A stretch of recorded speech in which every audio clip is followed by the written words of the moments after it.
Would you believe a tobacco pipe saved 7 men on the Mississippi River? Let's talk about that.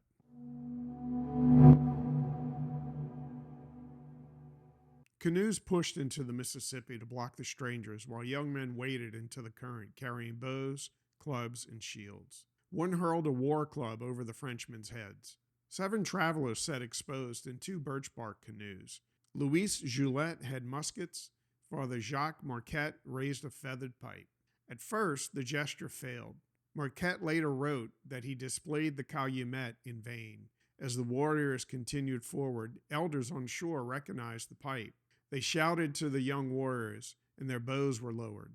2 elders climbed into the French canoes and escorted the strangers toward the village. The attack on Marquette had not been defeated by force. It had been interrupted by diplomacy.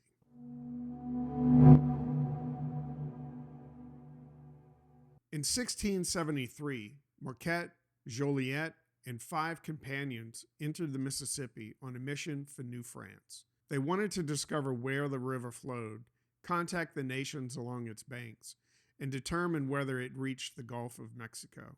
But the French were not entering an empty wilderness. The Mississippi was already an indigenous corridor for villages, trading routes, alliances, rivals, and war. They could follow the current south, but they could not assure safe passage. Every mile depended upon people who could welcome or resist them.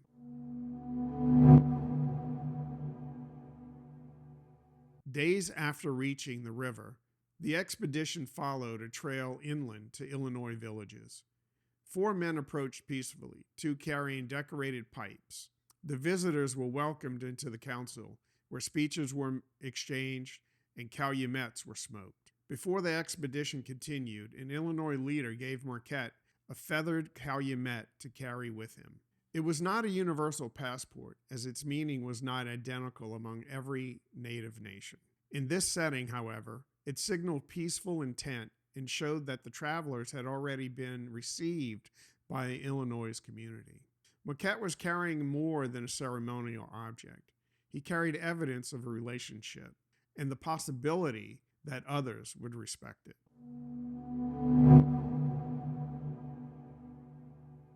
Near a village Marquette called Michiganwa, war cries rose from the bank. Canoes moved outward. Warriors entered the water, and bows were prepared. Marquette lifted the calumet, but the younger men either did not see it or clearly didn't understand what it represented. For several moments, the symbol carried no authority at all. Only when the tribal elders recognized the feathered pipe did the confrontation change.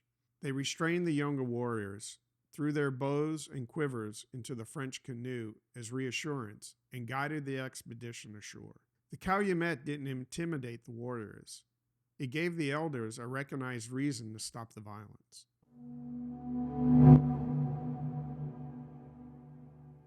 The expedition continued into present-day Arkansas, where they met the Quapaw people. By then, Marquette and Joliet had enough information to conclude that the Mississippi flowed toward the Gulf of Mexico. During this time, they also learned that Spanish power lay further south. France and Spain were imperial rivals. Capture could mean losing the men, their maps, and everything they learned. Marquette feared that they would lose what he called the fruit of their voyage, so they turned north. The report strengthened French ambitions in the Mississippi Valley and helped prepare the way for La Salle's later descent on the river.